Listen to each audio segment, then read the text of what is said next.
Assalamualaikum warahmatullahi wabarakatuh. Alhamdulillahilladzi hadana lihada wa ma kunna linahtadi laulan hadana Allah.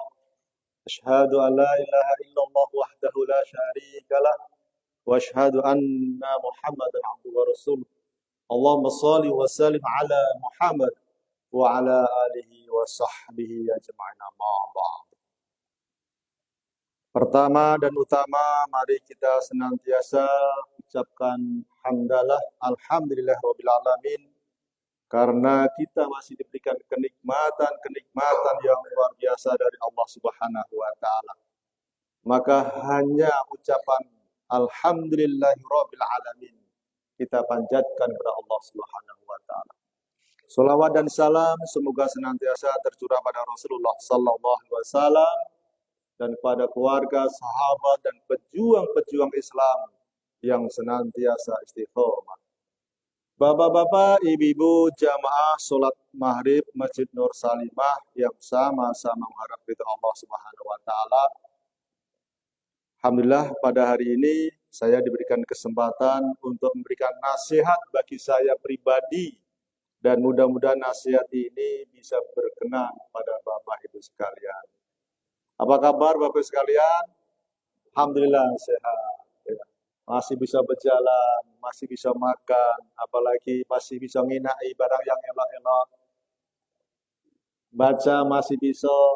Saya Pak, kalau baca nggak pakai kacamata, sudah agak repot juga Pak. Ceritanya hari ini kami, apa istilahnya Pak ya? Bawa kacamata di rumah, rupanya begitu buka, kosong kacamatanya. Apa ceritanya Pak ini? Alhamdulillah ada kawan yang pakai kacamata kebetulan pas. Bapak-bapak Ibu rahimahullah, pada kesempatan yang sangat terbatas ini menjelang sholat Isya, saya akan menyampaikan sebuah hadis arba'in yang ke-38, hadis yang sangat penting bagi kita semuanya. Meskipun kajian ini cukup berat, tapi ini harus kita pahami dan kita ketahui bersama. Yaitu tentang wali Allah. Nah, jangan sampai kita terkecoh Pak. Ada orang sedikit bisa ngobati, bisa ini disebut wali Allah dan sebagainya. Baru bisa meramal, apalagi meramal Pak. Sudah dilarang oleh Allah, tapi banyak yang percaya. Ya. Maka hal seperti ini kalau tidak kita luruskan maka akan berbahaya. Ya. Maka kami akan membacakan, menyampaikan hadis arba'in yang ke-38, yaitu tentang wali Allah. Mudah-mudahan kita semua nanti menjadi wali. Amin. Paling tidak kita semua sudah menjadi wali murid, Pak. Bapak Ibu rahimakumullah, dalam hadis ke-38 ini saya bacakan an Abi Hurairah radhiyallahu anhu qala Rasulullah sallallahu alaihi wasallam innallaha ta'ala qala man 'ada li waliyan faqad adantuhu bil harbi wa ma taqarraba ilayya 'abdi bi syai' ahabba ilayya mimma aftaratu alaihi wa ma yazalu abadi yatafarraqu ilayya bin nawafili hatta uhibbah fa idza ahbabtu kuntu sam'ahu alladhi yasma'u bih wa basharahu alladhi yubashshiru bih wa yadahu alladhi yabtishu biha wa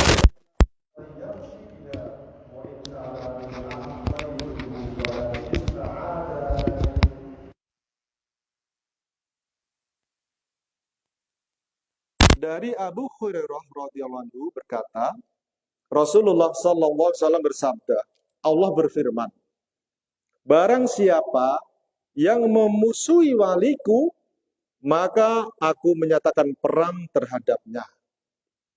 Tidaklah hambaku mendekatiku dengan sesuatu yang lebih kucintai daripada apa yang telah aku wajibkan. Hambaku tidak henti-hentinya mendekatkan diri kepadaku dengan ibadah sunnah hingga aku mencintainya. Ketika aku mencintainya, kata Allah, aku menjadi pendengaran yang ia gunakan untuk mendengar, menjadi penglihatan yang ia gunakan untuk melihat, menjadi tangan yang ia gunakan untuk menggenggam, dan menjadi kaki yang ia gunakan untuk berjalan. Jika ia meminta kepadaku, pasti ku beri. dan jika memohon perlindunganku pasti kulindungi. Hadis riwayat Bukhari. Jadi hadis arba ini Pak dirangkum oleh Imam Nawawi yang merupakan kumpulan dari hadis yang sahih dari Bukhari dan Muslim. Di sini hadis ke-8 ini dari seorang sahabat yaitu Abu Hurairah, atsarnya dari sahabat yang sangat mulia, dia bercerita, dia mengatakan bahwa Rasul bersabda. Rasul bersabda bahwa Allah berfirman, bertingkat-tingkat Pak. Kata sahabat menceritakan bahwa Rasul bersabda. Dan Rasul bersabda bahwa Allah berfirman. Nah, ini tingkatan seperti itu Pak. Jadi kalau perkataan sahabat namanya athar, kalau perkataan Rasul namanya hadis, kalau perkataan Allah namanya firman. Ini bertingkat-tingkat. Bapak Ibu rahimahullah, inti dari hadis ini adalah membuktikan kecintaan Allah bagi hamba-hambanya yang mencintainya. Itu. Sehingga manakala hambanya itu mencintai Allah, maka Allah pun akan mencintainya. Dikatakan di sini, Bapak sekalian, Allah memberikan sebuah mahabbah, cinta kepada Allah dan penjagaan terhadap manusia, manakala dia mendekatkan diri pada Allah dengan apa-apa yang dicintai oleh Allah. Bapak rahimahullah, dan inilah yang disebut dengan wali. Wali itu adalah, Bapak sekalian, adalah orang yang mencintai Allah dan Allah mencintainya. Jadi klop, tidak boleh bahasa kita bertemu sebelah tangan. Ada orang mencintai seseorang, tapi seseorang tidak mencintainya. Ini namanya bertemu sebelah tangan. Tapi kalau manusia mencintai Allah, pasti Allah akan mencintainya. Dan inilah Bapak Ibu sekalian yang disebut dengan wali Allah. Orang yang mencintai Allah. Dengan kecintaannya itu sehingga Allah mencintainya. Nah, menjadi pertanyaan kita, bagaimana agar kita menjadi wali Allah? Bapak Ibu rahimahullah, menurut At-Tuhi, bahwa semua manusia itu bisa menjadi wali Allah. Karena di dalam surat Al-Fatir, Allah berfirman yang artinya, kemudian kitab itu kami wariskan kepada orang-orang yang kami pilih di antara hamba-hamba kami, lalu di antara mereka ada yang menganiaya dirinya sendiri, ada yang pertengahan, dan di antara mereka berada dalam barisan terdepan dalam melaksanakan setiap kebaikan dengan izin Allah. Yang demikian itu adalah karunia yang amat besar. Bapak rahimakumullah, ternyata di dalam surat Al-Fatir ini, para ulama menafsirkan orang Islam itu terbagi menjadi tiga, Pak. Menjadi tiga. Yang pertama di sini sebutkan orang Islam, dia orang Islam, tapi mendolimi dirinya sendiri. Mendolimi dirinya sendiri. Apa itu? Orang Islam tapi berbuat zalim. Masih berbuat maksiat. Itu. Karena ternyata ada dan banyak orang yang mengaku dirinya Islam, tapi dia belum membuktikan keislamannya itu dengan perbuatan. Makanya Bapak Ibu sekalian, golongan manusia itu ada tingkatannya. Ada orang Islam, hanya dengan cukup mengucapkan 2 kalimat syahadat, maka jadilah dia orang Islam. Cukup mengucapkan 2 kalimat syahadat, dia sah menjadi orang Islam. Tapi bagi kita tidak cukup seperti itu. Kesaksiannya kepada Allah dan Rasul harus dibuktikan dalam kehidupan nyata.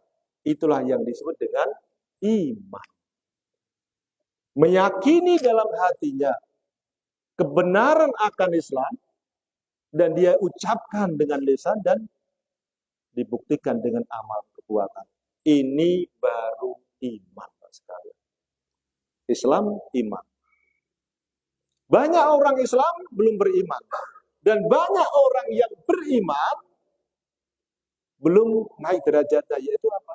Orang yang beriman tapi belum menjadi orang yang ikhlas. Beramal sudah, tapi beramalnya belum ikhlas. Tingkatan selanjutnya, Pak. Maka orang yang sudah beriman tapi dia beramal dengan ikhlas, maka disebut dengan orang mukhlisin. Mukhlisin, orang yang ikhlas. Apa ada, Pak, orang yang beramal tidak ikhlas? Banyak. Bahkan kadang-kadang mungkin, Pak, ibadah kita pun belum ikhlas 100%. Ada orang yang sholat karena masih dihinggapi oleh niat-niat karena manusia. Tidak lemah dengan tetangga, tidak lemah dengan kawan dan sebagainya. Melakukan sholat masih ada sedikit dicampuri niat karena dunia. Menyumbang masjid masih dibarengi dengan niat-niat yang sifatnya duniawi. Ini belum ikhlas. Maka dianjurkan orang yang beriman beramal harus ikhlas. Dan tingkatan yang ketiga adalah muttaqin. Dan ternyata Bapak sekalian, syarat manusia mencapai derajat menjadi wali itu adalah pertama dia iman dan selanjutnya dia bertakwa. Maka derajat yang kedua selanjutnya, golongan pertama adalah orang Islam tapi masih berbuat zalim. Golongan yang kedua adalah pertengahan dalam surat Al-Fatir ini. Siapa golongan orang Islam pertengahan itu? Adalah mereka yang menunaikan kewajiban dan menjauhi larangan. Inilah takwa. Takwa. Tapi bagi wali Allah, tidak cukup dengan takwa ini. Inilah golongan yang ketiga. Apa itu? Yang senantiasa dalam baris terdepan dalam melaksanakan kebaikan. Adalah mereka yang tidak terbatas melakukan kewajiban, akan tetapi berlomba-lomba melakukan yang sunnah. Ini Pak.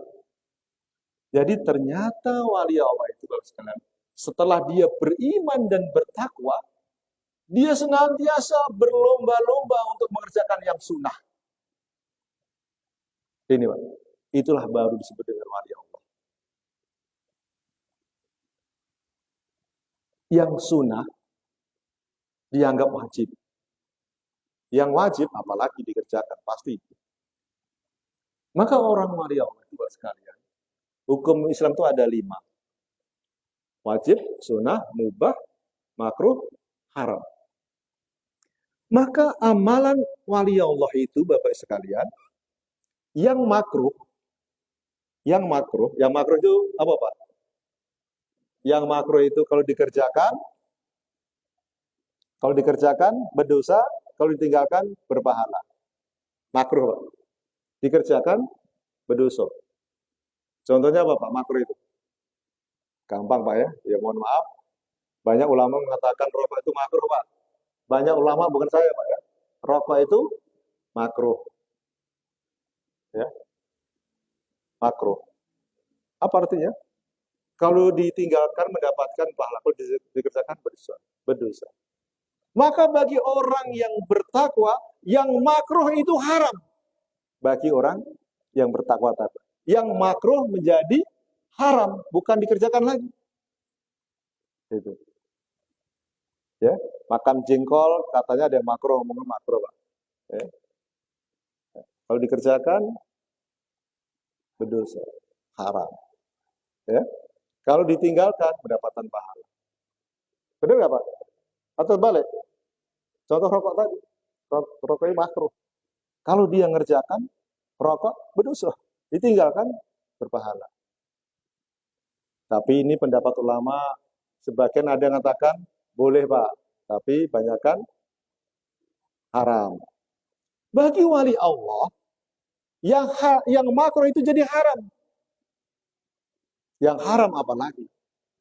Yang mubah menjadi sunnah. Yang mubah menjadi sunnah. Mubah itu apa Pak? Dikerjakan juga tidak apa-apa, ditinggalkan juga tidak apa-apa, bebas. Tidak apa-apa. Ditinggalkan sama dikerjakan sama baik. Tapi bagi wali Allah, mubah itu dijadikan sunnah. Iya Pak. Mubah itu contohnya apa Pak? Apa Pak Haji? Yang mubah Pak? Tidur ya? Tidur itu mubah Pak. Tidur itu mubah. Tapi bagi orang yang beriman, bisa amalan mubah menjadi sunnah. Manakala amalan mubah ini dikerjakan dengan petunjuk Rasulullah. Contoh tidur tadi Pak. Sebelum tidur dia berwudu, setelah wudu dia sholat sunat, kemudian baca doa baru tidur. Mendapatkan pahala. Yang mubah akhirnya menjadi amal soleh bagi dia. Yang sunnah diwajibkan oleh dia. Sunnah itu dikerjakan, mendapatkan pahala, ditinggalkan, berpahala. Ya. Yang sunnah menjadi wajib. Contohnya sholat-sholat sunnah. Maka dari itu Bapak sekalian, ulama menganjurkan ada sunnah-sunnah Rasulullah, jangan sampai ini kita tinggalkan. Sehingga makom kita setelah beriman dan bertakwa, inilah makom yang tertinggi bagi manusia, yaitu menjadi wali Allah. Mengerjakan hal-hal yang sunnah. Maka di hadis tadi